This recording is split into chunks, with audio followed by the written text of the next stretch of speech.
And welcome. My name is Matthew Jarecki, and I am the Jerk. It is so nice to be in with you guys on a Wednesday morning. We are talking about sports and talking about life. As always, it is going to be, we suddenly went, in the span of 2 hours this morning as I'm prepping for the show, we went from searching for topics to I can't fit all the topics we have today in our 1 hour show.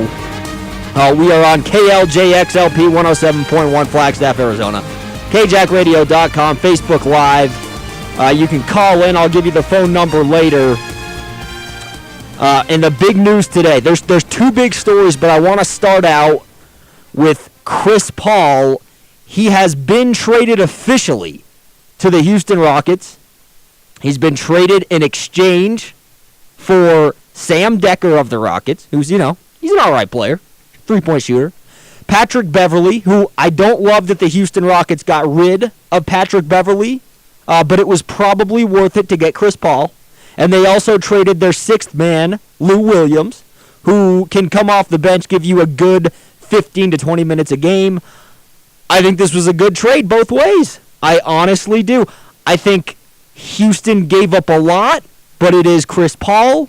Chris Paul is a transcendent point guard. He's been one of the best point guards in the NBA for some time, for the last 10 years. And I do... there's two trains of thought on this thing. Number one, from the Clippers' perspective, I told you guys a couple days ago, they are a wounded animal walking through the woods. That wound is getting infected, and the wolves are tracing their blood drops all over the place. The Clippers, when they had Chris Paul, needed to get put out of their misery, and now Jerry West is coming in, and he is starting to put the Clippers out of their misery. This was a team with a big man that could not defend the perimeter, DeAndre Jordan, who they still have, camps under the rim in a league where people hardly ever drive the lane anymore. They have Blake Griffin, who can't hit a three-point shot and whose game is predicated on his athletic ability, but he's now injury-prone. The two things don't match up. And Chris Paul would have been 33 heading into next season for the Clippers, and small point guards tend not to age very well. Although I think Chris Paul is so smart, I think he will age better than a lot of these point guards. But nevertheless, he would have been 33 heading into next season. That Clippers thing wasn't going anywhere. It was time for the Clippers to break this thing up.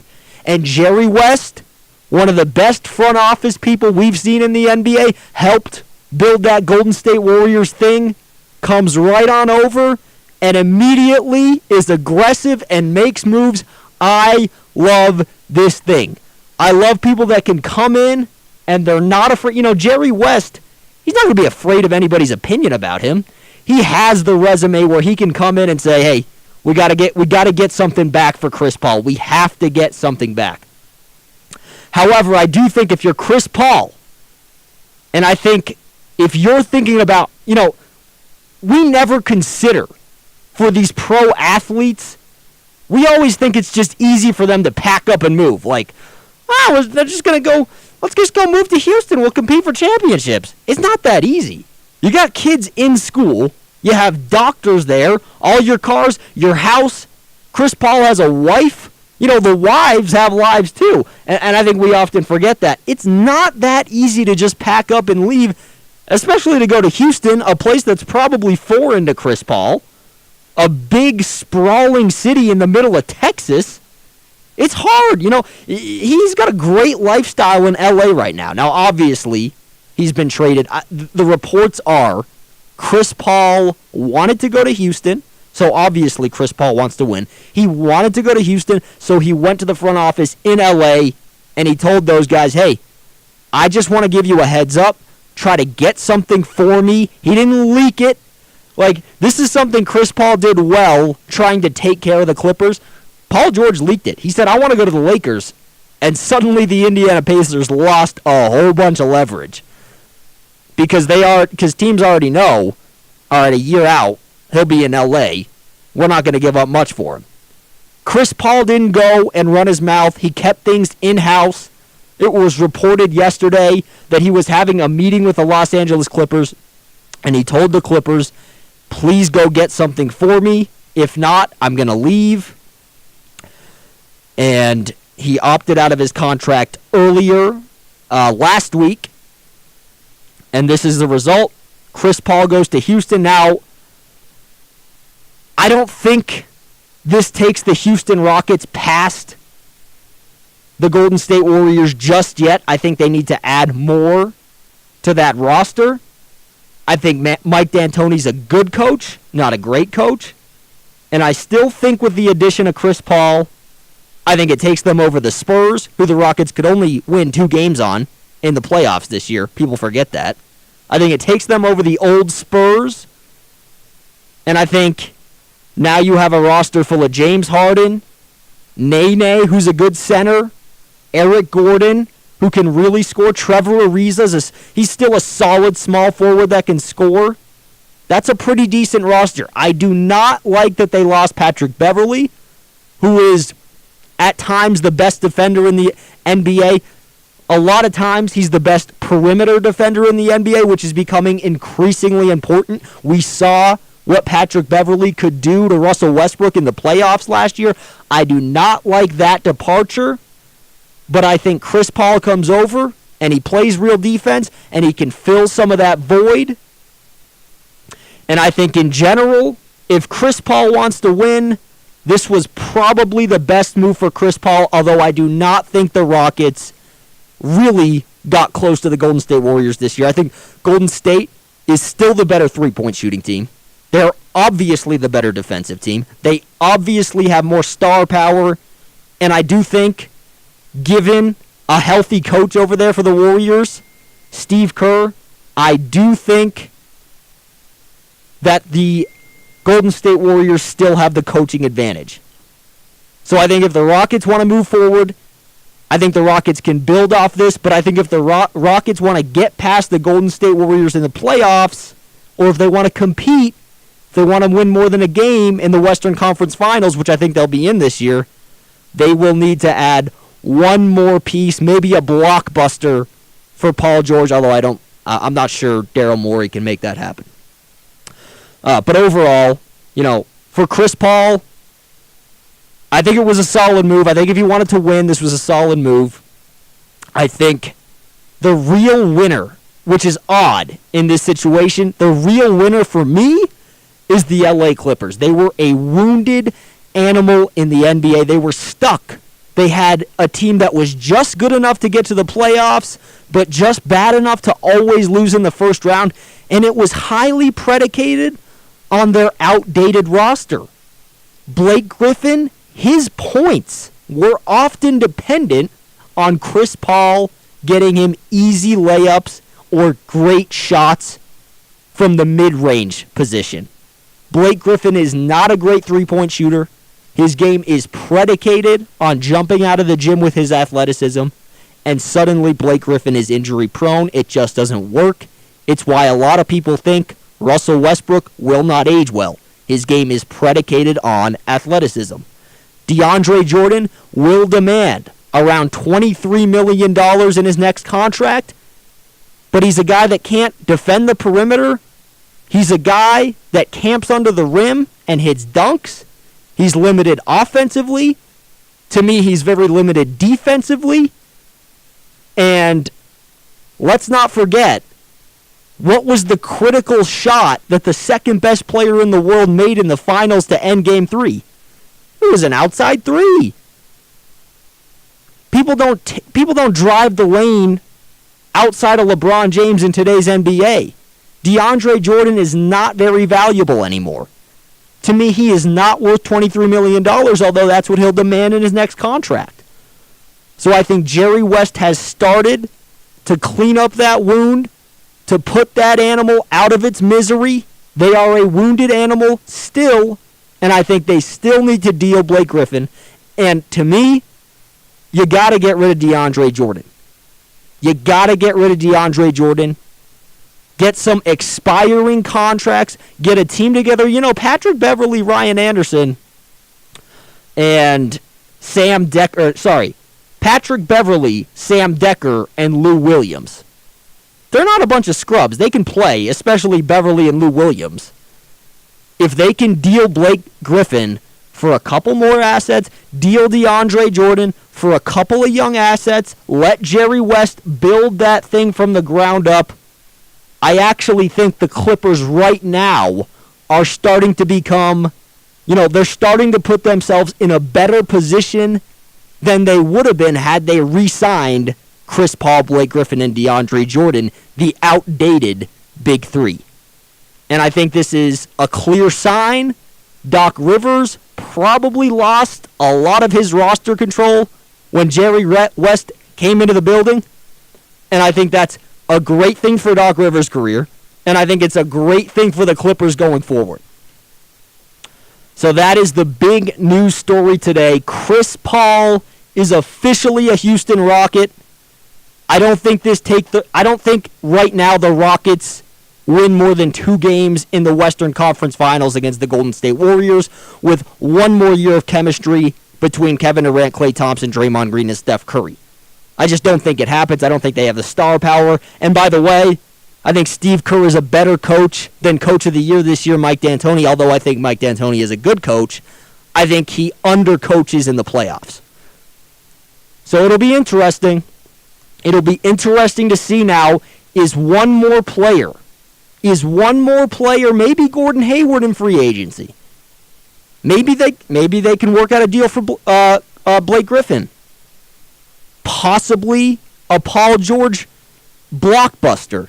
Is one more player now convinced to come over to the Rockets now that they see Chris Paul, a great two-way player, going over to the Rockets? And I do think it's interesting. Chris Paul and James Harden are 2 ball-dominant players. They will be on the floor together at most times. How does that chemistry develop? I have a feeling maybe you put James Harden at the 2, let Chris Paul control the ball, because Chris Paul, when Chris Paul doesn't have the ball in his hands, he becomes a lot less valuable.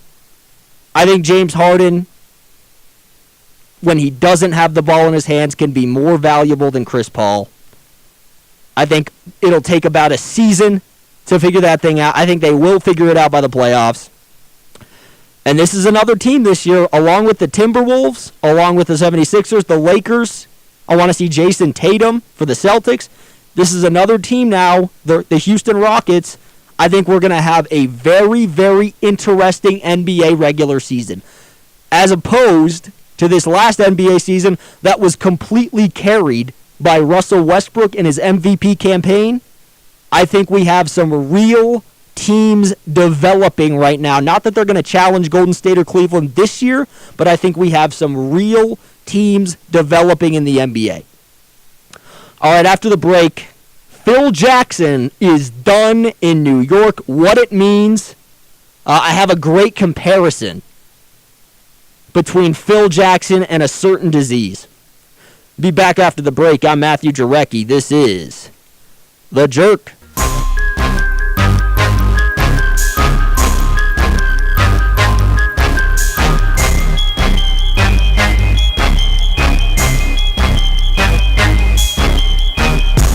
Welcome back to The Jerk. I'm Matthew Jarecki. I am The Jerk. What a fun show today. Chris Paul was just moved from the Clippers to the Houston Rockets. I think it was, I think the Rockets got better, but I think this is a sign. Jerry West coming into the Clippers organization, asserting his dominance as one of the best front office people in the NBA. I love, there are so many times at work, there's a problem, and you tell somebody about it, and it just, nothing happens. Nothing happens about it. The Clippers have been holding on to this thing for far too long. They've been a wounded animal in misery, going to the first round of the playoffs and losing for far too long. They know they have an outdated roster, and Doc Rivers is just clinging to this thing with both hands. And this happens so many times so many times at my job, you're trying to tell a manager about it because they're the people that are supposed to deal with it, and they put duct tape on a situation that needs a screwdriver. They put duct tape on a situation that needs a drill and a hammer and a nail. And Jerry West just came in and said, no more of this. Let's unload. Let me build this thing. I think this is what he's saying. Let me build this thing from the ground up. Jerry West, if you listen to him in interviews, he's a very willful person. When he believes in something, he just goes and gets it done. And I love people like that. So I think, in the short term, the Rockets are now a little bit, they're going to beat in my opinion, they're going to beat the Spurs in the playoffs, who are old and who they could only put up 2 games on in this year's NBA playoffs. I think they beat the Spurs. I think they're in the Western Conference Finals. And I do think they have the ability to win a game on the Golden State Warriors. I don't think they win more than a game or 2. I really don't. I think they need to add one more piece. People are talking about Carmelo Anthony right now. I don't see that happening with D'Antoni there. People are talking about possibly a Paul George blockbuster trade. Not sure if I see that happening.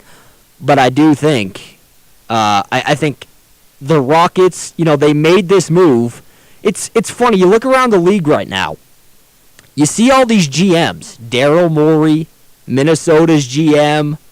They make these moves, and you see, 2 or 3 teams have gotten better than the Celtics this offseason, which is funny because the Celtics and Danny Ainge have some of the most firepower in the NBA. Like, the Rockets didn't have any leverage. Minnesota gave up a 7th overall pick in this year's draft. And by the time, if you guys don't know how the NBA draft works, by the time you get to the 7th pick, the high-end, cream-of-the-crop players are gone. Like in the NFL draft, you can get a really, really, really nice player by the 7th pick. Now, if you get lucky in the NBA, you can. And this year was a very deep draft. But, in general, by the time you get to the 7th pick in the draft, you ain't getting much in the NBA draft.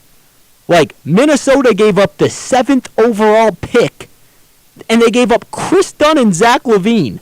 Now, I like Zach LaVine. He's not going to be a perennial all-star, in my opinion. Chris Dunn couldn't play for Minnesota last year. So they basically gave up Zach LaVine, a nice 18-point-a-game type of player, and a 7th-round potential pick to the Bulls for Jimmy Butler, an established offensive and defensive star that can come in and be a leader for their team. Minnesota had no leverage. Houston had no leverage to get Chris Paul, basically. Chris Paul actually said, I want to go to Houston, and he alerted the Clippers, and the Clippers were able, to their credit, to get something for him. They got Patrick Beverley. He's a very good defensive player. So you see these teams with hardly any leverage getting significantly better than the Boston Celtics. I would take Minnesota by the end of the year, and I would take the Houston Rockets by the end of the year over the Boston Celtics in a 7-game series. Absolutely. And Boston just continues to sit back and miss on opportunities and they're kind of afraid to pull the trigger. Now, I do think if Boston can get Gordon Hayward and Paul George this offseason, that's 1 year of a really, really competitive series with the Cleveland Cavaliers as LeBron James gets a year older. But again, they got to pull the trigger. Danny Ainge has been he stocks up these draft picks better than anybody in the league, and to his credit, he's got his team in the Eastern Conference Finals during a rebuild with a half a star in Isaiah Thomas. So that, you have to give him credit for that, but the East is weak. The East doesn't have a lot of stars. Think about the stars in the East. Who's a star in the East? DeMar DeRozan? Ugh. DeMar DeRozan's like a star. He's like a top 10 player in the East. Paul Millsap? He's like a star in the East. Kristaps Porzingis considered like this great big star in the East. He averaged like 18 points a game. Jimmy Butler, I like Jimmy Butler, but he was considered cream of the crop star in the East. Like 23 points a game. So the East is fairly weak. But to Boston's credit, they have been in these Eastern Conference Championship matchups, but you just watch. You watch the Rockets with hardly any leverage get a lot better than the Celtics, in my opinion, significantly better. And you watch the Minnesota Timberwolves in the West with hardly any leverage. I'm talking about a 7th overall pick in the draft and Zach LaVine and Chris Dunn. You can have Chris Dunn. Just get him off your roster. Get that salary off your roster. You can have Chris Dunn. They got Jimmy Butler for the 7th overall pick. Boston, you couldn't do a little bit better than that. Just a little bit better than that. You couldn't have given up next year's first-round pick for Jimmy Butler. Are you that certain of next year's draft class, who, by the way, whoever they pick next year isn't going to develop into a star, even if he is a star, for another 4 years? So at some point, if you're Danny Ainge, you have a window. Don't miss it. You've been accumulating all of this firepower for a star, haven't you? It's for a star, isn't it? That's kind of the play in the NBA. Get a nice roster, build a nice roster, then go get a star to put the stamp on that thing. It's like, I think of it like this. If you're Danny Ainge, if you're at the light and it's a 2-lane street and you need to take a right and you need to get into the left lane, but the left lane is jam-packed, don't you just get into the right lane and figure it out from there and just sneak your way into the left lane from there? Like, if you're Danny Ainge, don't you just go get a star and not worry about the repercussions right now? Just figure it out later while you win more games and while you're more competitive in the Eastern Conference Finals? Forget your future draft picks right now. You've accumulated enough. You got potentially a really good offensive player, Jason Tatum. Now make your move for Paul George. Forget next year him going to the Lakers. If you can immerse him in a Celtics culture under Brad Stevens, one of the best young coaches in the NBA, you might be able to convince Paul George to stay. Don't worry about waiting and waiting and waiting. By the third green light, you can finally get into the left lane. Just get into the right lane and sneak your way into the left lane. Just get the star and worry about it later if you're Danny Ainge. Because right now, you look around the league, Minnesota and the Houston Rockets just became significantly better than you with their, they didn't have a lot of leverage, but they went out and got stars. Chris Paul, a real star for the next 2 years. Jimmy Butler, a real star, probably the second best player on that Minnesota Timberwolves team, behind Karl Anthony Towns, a real star for the next 5 years in that Tom Thibodeau system. Now's your chance, Danny Ainge, to make a move.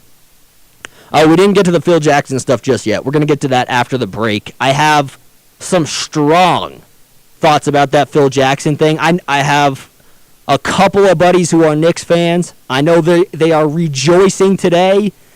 You might want to hold back on all of that rejoice for now.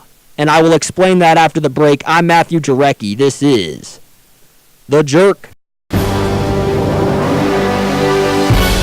I'm gonna do my thing. It's crazy in the club when I'm in there, man. Get up. Trust me, homie, I'm not playing. I had a dance floor off the chain. I said, get up. I came to bring you that California. Welcome back to The Jerk. I'm Matthew Jarecki. I am The Jerk. What a show today. The NBA machine just keeps feeding us information. Suddenly, it used to be the NFL. When I was growing up, it was all about the NFL offseason, the NFL free agency period. The summer was done, up until like 2 years ago. I feel like the summer was dominated by largely the NFL. Thus far, the NBA continues to excite. They haven't let us down. Adam Silver has to be ecstatic right now. I'm ecstatic right now. I'm sure sports radio hosts around the country are ecstatic today. It's a Wednesday at the end of June. You couldn't ask for a better sports day. So the other big story that got overshadowed by Chris Paul moving, and I was going to lead my show with this today, is that Phil Jackson has been let go by James Dolan, the owner of the New York Knicks. Let me tell you guys something. The New York Knicks just had a cancerous tumor removed from their basketball operation. Phil Jackson, although he accumulated 11 rings during his career, although he's considered by many to be one of the best coaches of all time and the guy that unlocked Michael Jordan's true potential, Phil Jackson, in the city that cares most about its sports, was dismal, had a reputation of being a lazy scout, shoved an outdated triangle offense down that organization's throat, which it should be noted had a lot to do with the draft pick he chose this year, Frank Ntilikina, who averaged 5 points a game in the extremely competitive Liga Nacional de Basket. Yeah, that's the French basketball league. And no, I didn't take French in high school. That's all natural, baby. But I think that I think Phil's going to end his career being remembered the most as, a guy that really tarnished this New York Knicks organization. That's what he's going to be remembered by. He's going to be remembered, lastly, by his public standoff with Carmelo Anthony. How petty does it get for a guy that won 11 rings during his career? Phil Jackson, with his standoff with Carmelo Anthony, really took himself in the minds of a lot of Americans from this legendary figure who was zen and who knew just what to say to his players to get them to perform at their best. That tiff with Carmelo that he carried out so publicly, and this latest Kristaps Porzingis situation, by the way, really transformed Phil in the minds of most Americans into an old guy who made a grab for money and I think in our American work hard, Coors Light culture, the least honorable thing you can do today is to take a job and not give it your all. And it's really, I just don't think we should be placing all of the blame on Phil Jackson. I always tell you guys, pro sports franchises, it always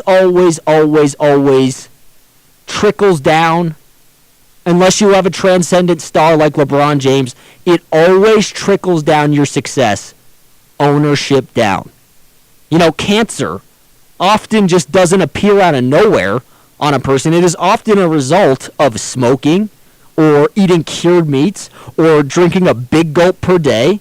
Cancer is often a result of the lifestyle lived by that person.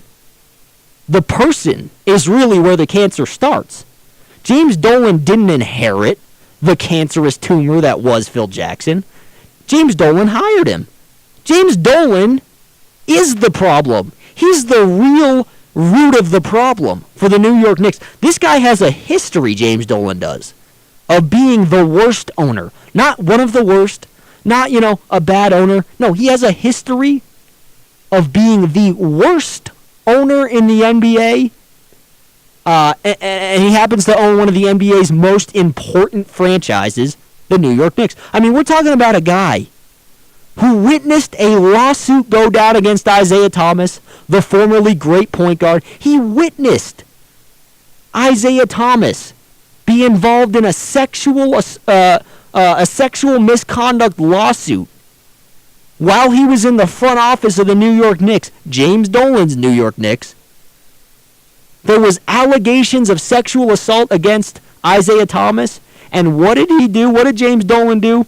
He made Isaiah Thomas the president of New York's women's pro basketball team, the Liberty.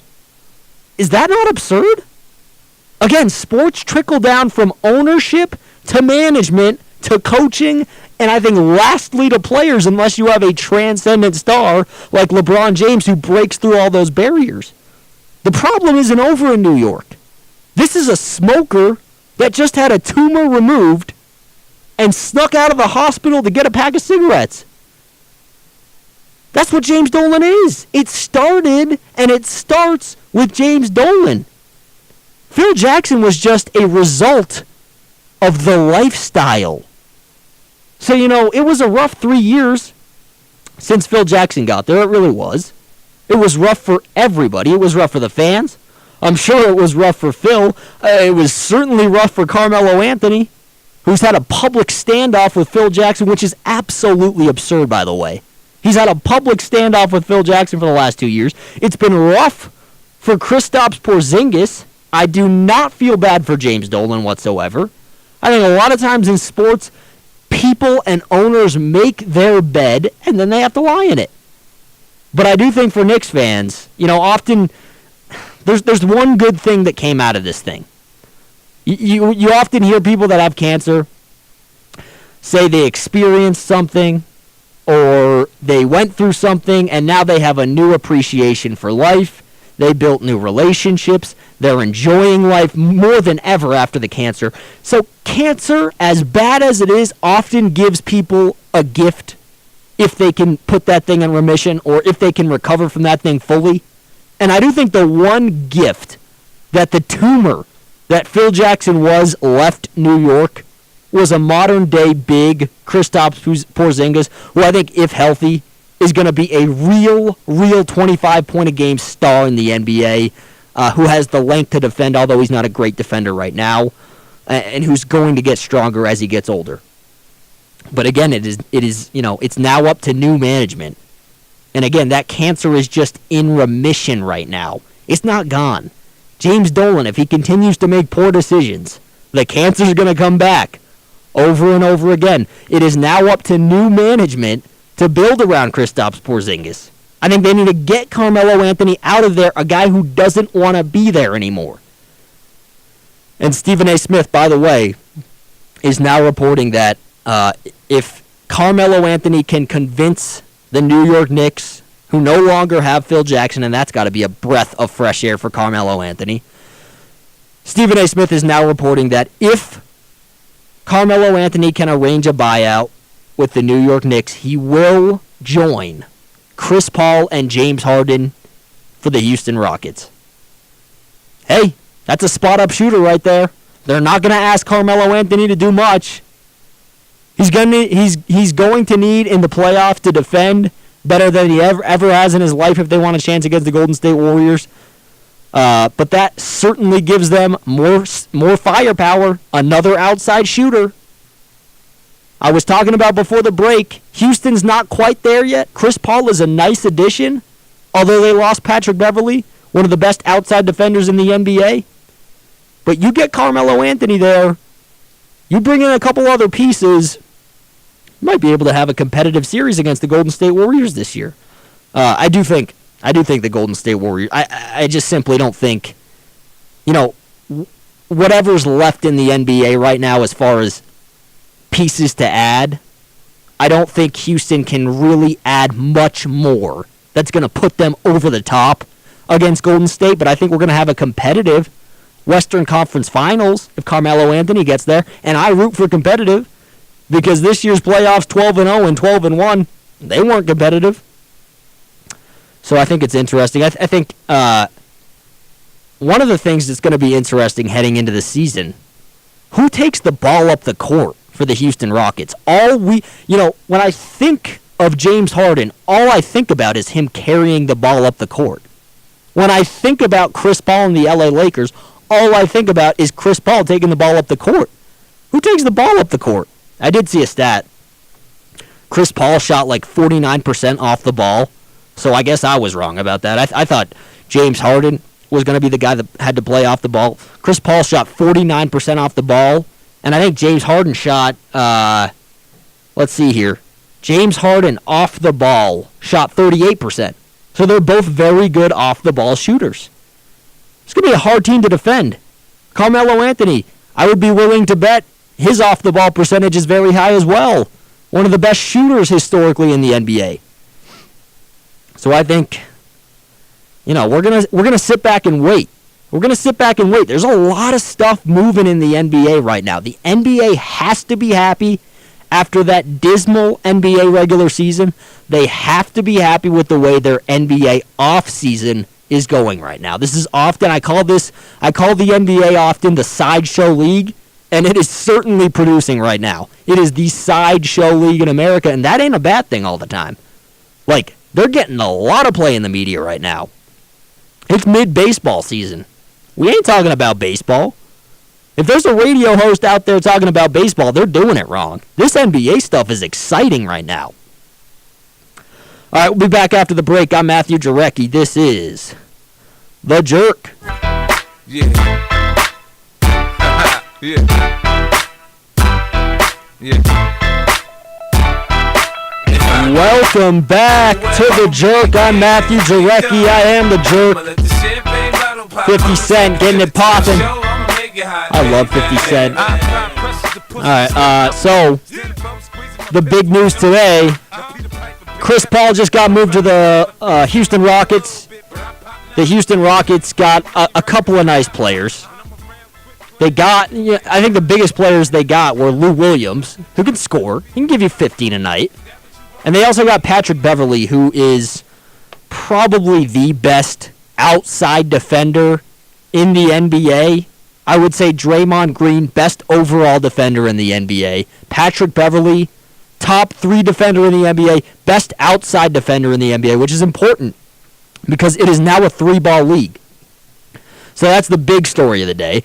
The other story, which is, somewhat surprising, not that surprising, but it comes at a kind of it's not a very convenient time to fire Phil Jackson. Phil Jackson is gone for the New York Knicks. I said in last segment, it is now a cancer being removed. It is a cancerous tumor that is being removed from the New York Knicks. But if you go smoke that cigarette after, if you live the same lifestyle and they have the same owner, James Dolan, who's known as the worst owner in the NBA, if he continues to live that way, the cancer is going to come back. The cancer is now in remission for the New York Knicks. Phil Jackson was a cancerous tumor who was removed. But you still have James Dolan. You're still living that same lifestyle. For now, we're going to assume that James Dolan is still the same James Dolan, because why wouldn't he be? Why wouldn't he be unless he went to some 6-month life-changing camp or something like that, but I don't think he did. And I think it's funny, Phil Jackson, 11 rings in his career. He was the guy. He gets a lot of credit for this. He was the guy that kind of unlocked Michael Jordan's true potential as a player. If you watch, I never got to see Michael Jordan play because I'm only 22 years old. So I had to go back and watch all these documentaries. But if you go back and watch these documentaries about Michael Jordan, and I'm sure a lot of you older guys that followed this situation know this, but Phil Jackson had to go to Michael Jordan and say, how do you want to play? Do you want to win championships, or do you want to keep, much like Russell Westbrook has done so far, or do you want to keep playing for yourself? Or do you want to go out and win championships? So Phil Jackson, he gets a lot of credit. He's kind of been his brand before this whole New York Knicks tenure was a guy that's very zen, a guy that knows just what to say to his players to get the best out of them. And he had 11 rings. He was considered one of the best, or possibly the GOAT, of coaches in the NFL or NBA. He really was. And I think if he went to Minnesota, if he went to Orlando and collected $60 million over 3 years to do a terrible job as their GM, we probably wouldn't have made much of it. But Phil Jackson stepped into the beast of sports towns in our country. New York. Nobody does well in the media in New York. Eli Manning, who beat the Patriots twice in the Super Bowl, can't catch a break in New York. The Jets don't even get me started. The Yankees, if they're playing bad, don't even get me started. The Mets? Have you ever seen the media coverage for the Mets? The Islanders? I mean, that media will go in on anybody. Anybody. Have you seen what they do to Odell Beckham Jr.? So I think if Phil Jackson would have gone to Orlando or Minnesota or Sacramento and messed all of this up, he'd have been just fine. He'd walk out with his legacy perfectly intact, in my opinion. I don't think it would have gotten half the media coverage that it has in New York. But he went to New York. He chose to go into the belly of the beast, and now he's walking out of the NBA right now. And his legacy is decrepit. His legacy is depleted as a result of this 3-year stretch as the president of basketball operations for the New York Knicks. It really, really is. And I think that Carmelo Anthony dispute that he made so public for 2 years left a bad taste in everybody's mouth. And I think even putting Kristaps Porzingis on the trade block, the public opinion was, okay, get this guy out of here. So it is just, the NBA is doing such a great job right now. The NBA is doing such a great job creating interest. They really bounced back after a regular season. I mean, I can't remember a more highly criticized professional sports regular season than this year's NBA regular season. And they're really doing a great job. I mean, the 76ers, I think Ben Simmons is going to jump off the TV screen next year. I think Markelle Fultz is the perfect addition to that team. I think if Joel Embiid can stay healthy, he's like a 23-point-a-game guy, and he's still young. And they could, reports right now are they could get Andre Iguodala, and I think that's underrated leadership, and he can still play for the 76ers. That's a team I'm excited to watch next year. The Minnesota Timberwolves just acquired Jimmy Butler. That's a team I'm very excited to watch next year with Wiggins and Karl Anthony Towns and Tom Thibodeau, and I think Jimmy Butler's going to help that team play real defense. I think they pick up a playoff spot. Boston, they just got Jason Tatum, who looks like a very good developed scorer, and they could get Gordon Hayward, and there's still a slight chance they could get Paul George. Now I'm excited to watch Houston. I haven't even mentioned Lonzo Ball for L.A., I mean, the NBA seriously bounced back, and they did it during the offseason. They did it in the 2 weeks after a bad finals, to be honest. It was a bad finals. So good for the NBA. They're doing very well right now. All right. It was a good show today. A lot of stuff happening to review. In review, Chris Paul going over to the Houston Rockets. We're going to have to watch who controls the ball down the court. They're both very good spot-up shooters. In fact, Chris Paul is a 49% spot-up shooter, and James Harden is a 38% spot-up shooter. Both very, very good.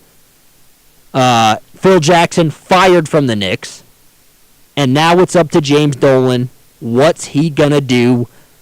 Phil Jackson, like cancer often does to people, he left them with one very nice gift. Kristaps Porzingis, who is a modern-day big that can hit threes, and he has the length to defend. He left them with one good gift. And then he went out and drafted 5-point-a-game Frank Ntilikina coming out of France. 5 points a game in the French league. So have fun with that, Knicks. All right, you can catch the podcast on any of my social media accounts. Go to the Twitter, @TheJerkShow. Go to my Twitter, Matthew Jarecki. Just type in Matthew Jarecki, Jarecki, or it's Outside the League. It's the Twitter handle is at Outside the League without the E at the end. It's stupid. I should change it. Or you can go to the Facebook page, The Jerk with Matthew Jarecki. You go to the YouTube page, SoundCloud page. We have all of that stuff hooked up. So if you missed part of the show and you want to hear the whole thing, we do that for you every single day. Just go to the social media accounts. Generally, you can type in The Jerk with Matthew Jarecki on Google, and you will find it. Again, 9 to 10 a.m. every single weekday. We are here for you. It's the only sports radio show broadcasting out of Flagstaff. I can't believe this. I can't believe nobody else is doing sports radio in Flagstaff. It's probably because all you Flagstaffians are more interested in climbing and hiking and what is that thing where you hook up a tightrope between two trees? You're more interested in the hippie sports. Can we get some real sports fans up in here? I'm putting my signs up around town for all of the real sports fans to come check us out. 9 to 10 a.m., Monday through Friday. It's called The Jerk with Matthew Jarecki. Let's get this thing popping. You can go like the page on Facebook.